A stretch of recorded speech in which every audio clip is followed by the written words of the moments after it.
Storytelling, terrific insights. Have done my research. More friendly, more respectful, more funnier without lawful restrictions. Policy safe. It's the thoughts that counts. Be like. Sometimes the gift isn't perfect, the timing isn't perfect, and the execution is questionable.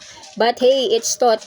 1. Someone gives you a handmade card. The handwriting looks like a secret code, but the effort is adorable.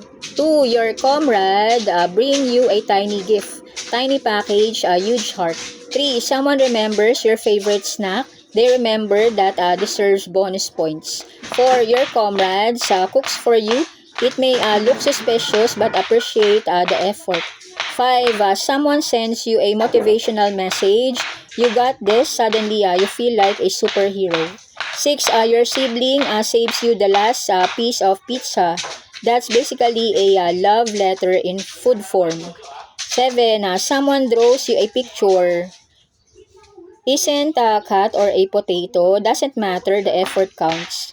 8. A comrade, remember your birthday, even a simple happy birthday can make your day. 9. Someone shares their umbrella. You might still get wet, but at least you're wet together. 10. Someone makes you a playlist. They basically said, here's my feelings in a song form. 11. A comrade checks on you. Sometimes, are you okay? Means more than a fancy gift. 12. Someone gives you their seat. Respectful, thoughtful, and your legs are grateful. 13. Someone brings you coffee. They understood the assignment. 14. A comrade sends you a funny meme. No speech required, just instant happiness. 15. Someone tries to cheer you up. Their joke might be terrible, but their heart is at the right place. 16. Someone remembers something you said. Wait, you actually listen? That's special. 17. A comrade helps you carry something. Congratulations, you have a temporary human equipment. 18. Someone gives you a simple compliment. A few kind words can completely change someone's mood.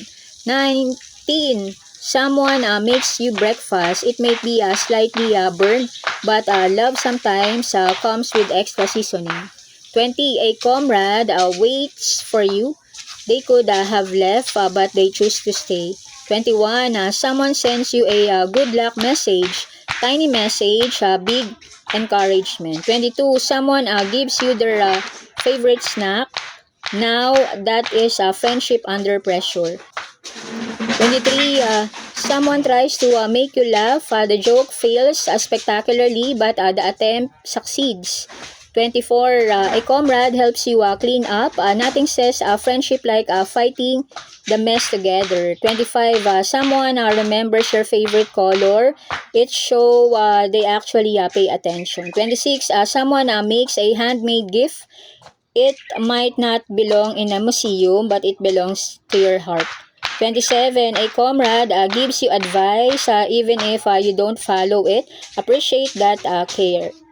28. Someone simply stay beside you. Someone presence is the best present.